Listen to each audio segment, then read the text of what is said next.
নমস্কার, Bengali story telling চ্যানেলের থেকে আমি শুভ্রা। প্রথমেই জানাই সকলকে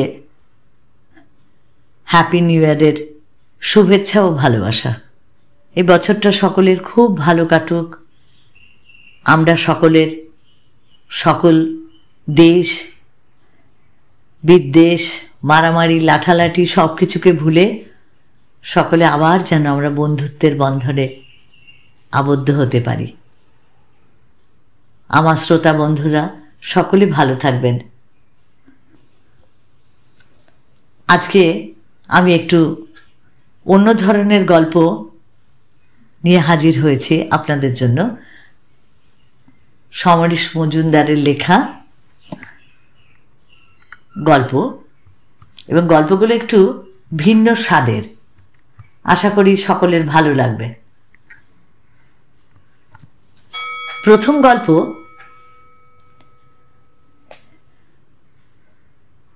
আমার এখন কোনো বোধ শক্তি নেই। শরীরটাকে এখনো ঠিক শরীর বলা যায় না। চোখ, নাক, ঠোঁট কিছুই নেই। মাত্র 2.5 মাসে আমার শরীর যেটুকু গরম পাওয়ার তার বেশি পাইনি। তাই যদি আমি শব্দগুলোর মানে বুঝতে পারতাম তাহলে হয়তো কোনো প্রতিক্রিয়া দেখাতে পারতাম না। সেই সব শব্দ যদি বাতাসে থেকে গিয়ে থাকে তা অনেকটা ঠিক এইরকমই হবে। নারী কণ্ঠ যেমন বলছে, আমি তোমাকে বারংবার নিষেধ করেছিলাম, তুমি শোনোনি। কিন্তু এখন আমার পক্ষে বাচ্চা ক্যারি করা অসম্ভব। সবে প্রমোশন হয়েছে, প্রচণ্ড কাজের চাপ। আমি কালই এর হাত থেকে মুক্তি পেতে চাই।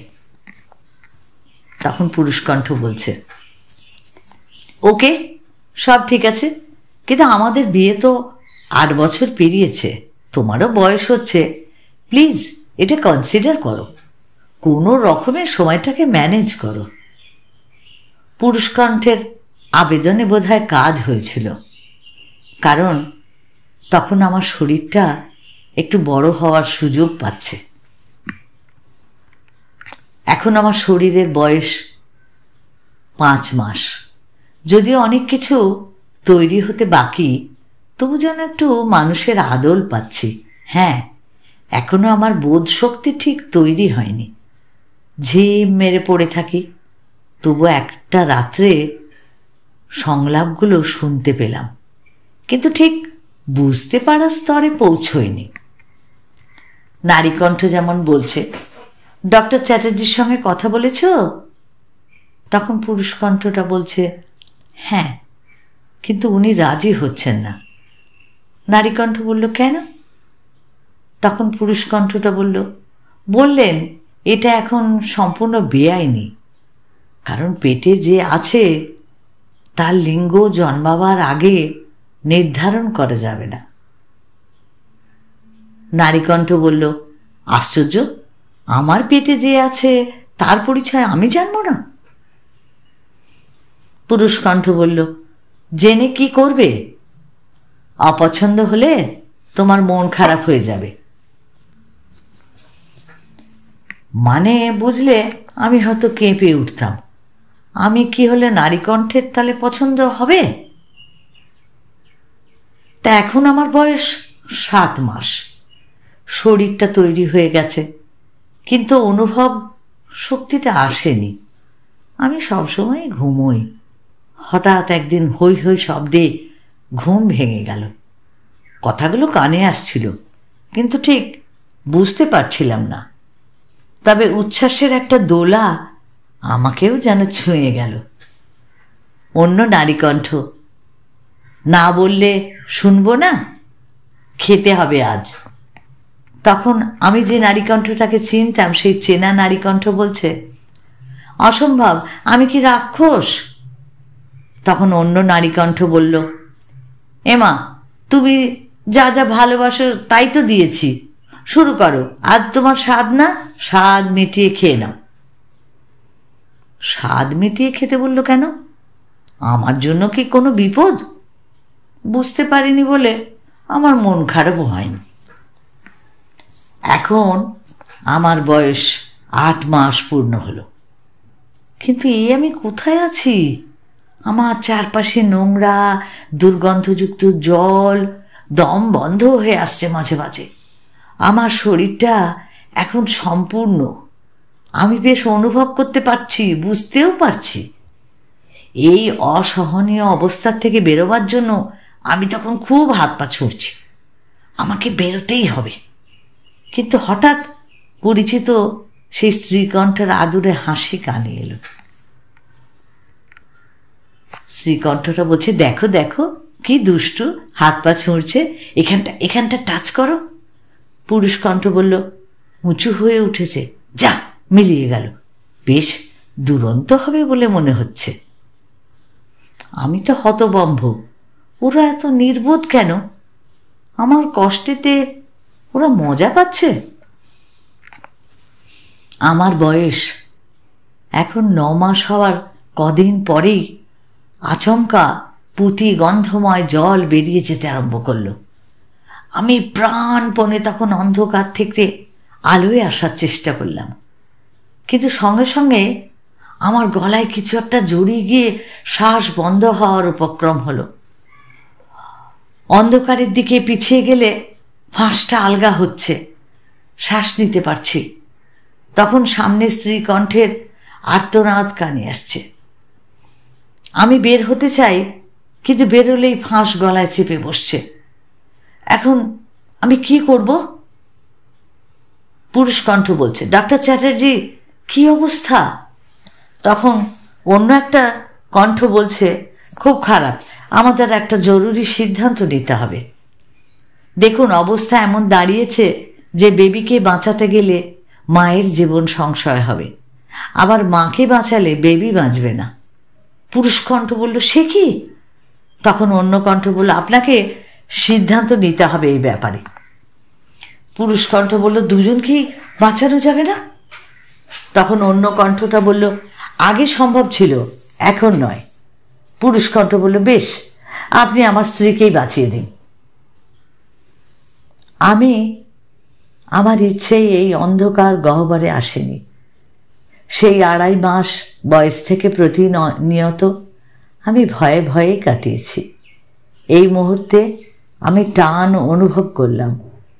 অবাঞ্ছিতই আমাকে এক অন্ধকার থেকে আরেক অন্ধকারে ছুঁড়ে ফেলা হবে এখনই। এরপরে সমরেশ মজুমদারের দ্বিতীয় গল্প। গোটা 4 যাত্রীকে প্ল্যাটফর্মে নামিয়ে প্যাসেঞ্জার ট্রেনটা চলে গেল স্টেশন ছেড়ে। একেবারে মফস্বলী স্টেশন। সুটকেস হাতে এদিক ওদিক তাকাচ্ছি। একজন যেচে এগিয়ে এলো, কোথায় যাবেন বাবু? হৃদয়পুর বাসস্ট্যান্ড। কত দূরে? লোকটা হাসল। বাস বন্ধ, ফ্লাডে সব রাস্তা উড়ে গেছে। সে কি? চিন্তায় পড়ে গেলাম। 5 ক্রোশ রাস্তা, যেতে পারবেন না জলের জন্য। খুব তাড়া আছে? হ্যাঁ, আছে বলেই তো এসেছি। তাহলে ট্রেন লাইন ধরে চলে যান, 1 ক্রোশ অন্তত কম পড়বে। এই লাইন একেবারে হৃদয়পুরের গা দিয়ে গিয়েছে। অতএব প্ল্যাটফর্ম ছেড়ে রেল লাইনেই নামলাম। 2 লাইনের মাঝখানে পাতা কাঠের ওপর পা ফেলে হাঁটছি। একসময় স্টেশনটা আড়ালে চলে গেল। দুপাশে জল আর জল, কোথাও মানুষের কোনো চিহ্ন নেই। হাঁটছি তো হাঁটছি, জলে বাতাস ছোট ছোট ঢেউ তুলেছে। মাছরাঙা সেই ঢেউয়ে ছোঁ মারছে। হৃদয়পুর আর কত দূর? হঠাৎ লোকটাকে দেখতে পেলাম। গ্রামের মানুষ, মাথায় গামছা বাঁধা, উল্টো দিক দিয়ে হেঁটে আসছে। কাছাকাছি হতেই চেঁচিয়ে জানতে চাইলাম, ও ভাই, হৃদয়পুর কত দূর? লোকটা কাঁধ ঝাঁকালো। একটাও কথা না বলে সে পাশ দিয়ে চলে গেল। প্রথমে অভদ্র ভেবেছিলাম, পরে মনে হলো বেচারা হয়তো কথা বলতে পারে না। খানিক বাদে আরেকজনকে দেখলাম আসছে, একই প্রশ্নের জবাবে একই অভিব্যক্তি। পাশ দিয়ে যখন চলে যাচ্ছে লোকটা, তখন অবাক হলাম। উবিকর আগের লোকটার মতো দেখতে। যমজের একজন যদি বোবা হয়, তাহলে অন্যজনও কি কথা বলতে পারে না? আবার হাঁটছি। কিছুক্ষণ বাদে তৃতীয় ব্যক্তির দেখা পাওয়া গেল। মাথায় গামছা বাঁধা। তাকে খুব মোলায়েম গলায় জিজ্ঞাসা করলাম, ভাই, হৃদয়পুর কত দূর? আমাকে অবাক করে দিয়ে সে যখন কাঁধ নাচালো, তখন দেখলাম আগের দুজনের মুখের সঙ্গে এর মুখের কোনো পার্থক্য নেই। আমি কখনো ত্রিমোজ মানুষ দেখিনি। ত্রিমোজরাও কি বোবা হলে একসঙ্গেই বোবা হয়? কিন্তু তিনজনেই জানালো, অভিব্যক্তিতে জানালো হৃদয়পুর কত দূর তা তাদের জানা নেই। তাহলে কি আমি ভুল পথে চলছি? পেছন ফেললাম। স্টেশনটা দেখা যাচ্ছে না, আর লোক তিনটেকেও নয়। হঠাৎ পায়ের তলার পাটাতন আমার কেঁপে উঠল। হু হু করে ট্রেন ছুটে আসছিল। কোনো রকমে লাফ দিয়ে লাইন থেকে সরে এলাম। এটা মেল ট্রেন বোধ হয়।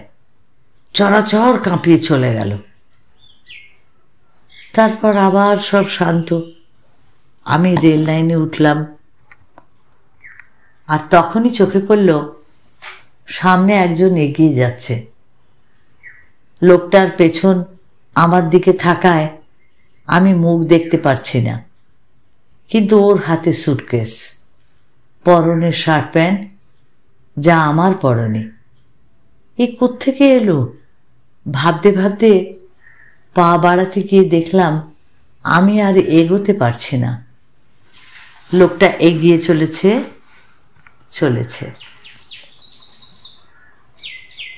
এরপরে সমরেশ মজুমদারের 3 নম্বর গল্প। 4 জনের জন্য বরাদ্দ এই কুপেটাকে এমন খালি পাবো ভাবিনি। যদিও এই ট্রেনটায় বেশি যাত্রী দেখলাম না প্ল্যাটফর্মে ঢোকার পরে। এরকম একটা ছোট্ট ঘরে একা সারা রাত ছুটন্ত অবস্থায় কাটবে ভেবে বেশ পুলকিত হচ্ছিলাম।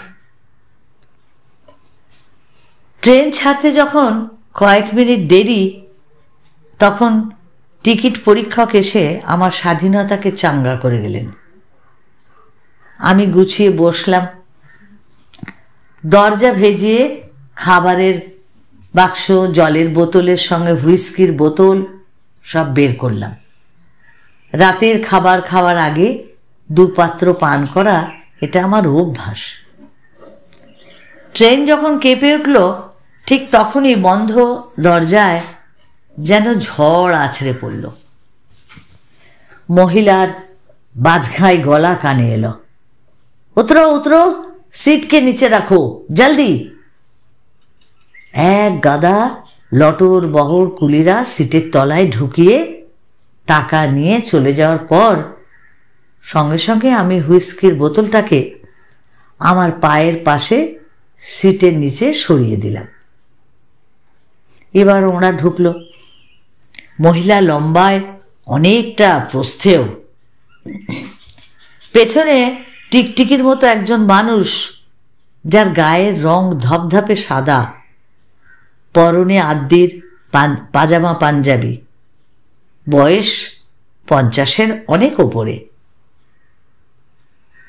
যেন দাঁড়ির মতো দাঁড়িয়ে আছেন দরজায়। মহিলা ধমকালেন, আহ, ওখানে কি করছো? বিছানা পেতে ফেলো, ট্রেন ছাড়লো। ভদ্রলোক যখন কাজ করছেন, তখন মহিলার খেয়াল হলো আমিও এখানে আছি। ঘুরে দাঁড়ালেন। ফলে ভদ্রলোক আড়ালে চলে গেলেন। আপনি? একজন যাত্রী বললাম। সেটা তো দেখতেই পাচ্ছি। কদ্দূর যাবেন? শেষ তক। যাক, বাঁচালেন। মাঝরাতে দরজা খুলে নেমে গেলে টের পেতাম না। চাদর পাতার সিটে বসলেন মহিলা। আপনার টয়লেট হয়ে গিয়েছে? চমকে উঠলাম। আজ পর্যন্ত সেই শৈশবকালের পর এমন প্রশ্ন কোনো মহিলার মুখে অন্তত শুনিনি। মাথা নেড়ে না বলতেই তিনি বললেন, দয়া করে যান, আমি চেঞ্জ করব। বেরিয়ে এলাম কূপের থেকে। বুঝলাম রাতটার 12টা বেজে গেছে। আধ ঘন্টা বাদে নক করে ভেতরে ঢুকতে দেখলাম আহার পর্ব চলছে। লুচি, মাংস, মিষ্টি। আমার জায়গায় বসা মাত্র প্রশ্ন ছুটে এলো, খাবেন না? রাত হোক, 9টা বাজুক। আমি বললাম, আমি কিন্তু আলো জ্বালিয়ে ঘুমোতে পারি না। খাওয়া শেষ করে মহিলা বললেন তার সঙ্গীকে, যাও বেসিন থেকে এসব ধুয়ে আনো। সঙ্গী সঙ্গে সঙ্গে টিফিন ক্যারিয়ারের বাটিগুলো নিয়ে সুরুত করে চলে গেল। আপনি ম্যারেড? না। তবু ভালো। আপনার বয়সের বিবাহিত পুরুষদের বিশ্বাস করা যায় না। মহিলা বলা শেষ করতেই টিকটিকিটা ফিরে এলো। মহিলা বললেন, যাও ওপরে গিয়ে ঘুমিয়ে পড়ো, ভোর হলে একেবারে বাথরুমে যাবে। টিকটিকিটা সঙ্গে সঙ্গে উপরে চলে গেল। মহিলা আলোর সুইচ পরীক্ষা করে তেজি আলো নিভিয়ে নীল আলো জেলে বললেন, ভূতের মতো জেগে বসে থাকবেন না, তাড়াতাড়ি খেয়ে নিন।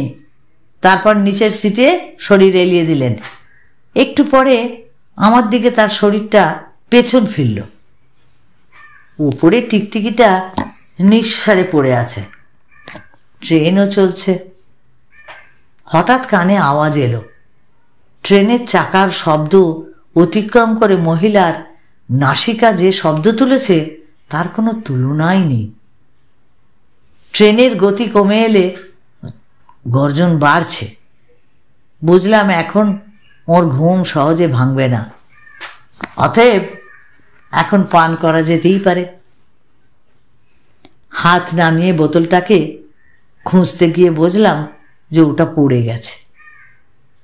তারপর আবিষ্কার করলাম ধাক্কা খেয়ে 2 টুকরো হয়ে গেছে, আর তুলতেই একটা টুকরো উপরে উঠে এলো, আর অ্যালকোহলের গন্ধে চারপাশ ম ম করে উঠল।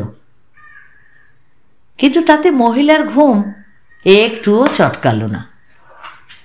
ভাগ্যের বোতলটা ছোট ছিল, তাই সুটকেসগুলোই ভিজেছে, বাইরে আসেনি। মনটা খারাপ হয়ে গেল। এই সময় টিকটিকি উঠে বসলো উপরের বার্থে। তারপর একটা কাঠের বাক্স সামনে এনে দেখতে লাগলো। একটা হোমিওপ্যাথির শিশি বাক্সর থেকে তুলে আমার দিকে তাকালো লোকটা। চোখাচোখি হতে ইশারায় কাছে যেতে বলল। আমি উঠে সামনে যেতে শিশিটা ধরিয়ে দিয়ে ফিসফিসিয়ে বলল, জল মেশানো আছে। তাকিয়ে দেখলাম ওটা হোমিওপ্যাথি ওষুধের বাক্স, তাতে অনেক শিশি। ছিপি খুলে তরল পদার্থ মুখে ঢালতেই হুইস্কির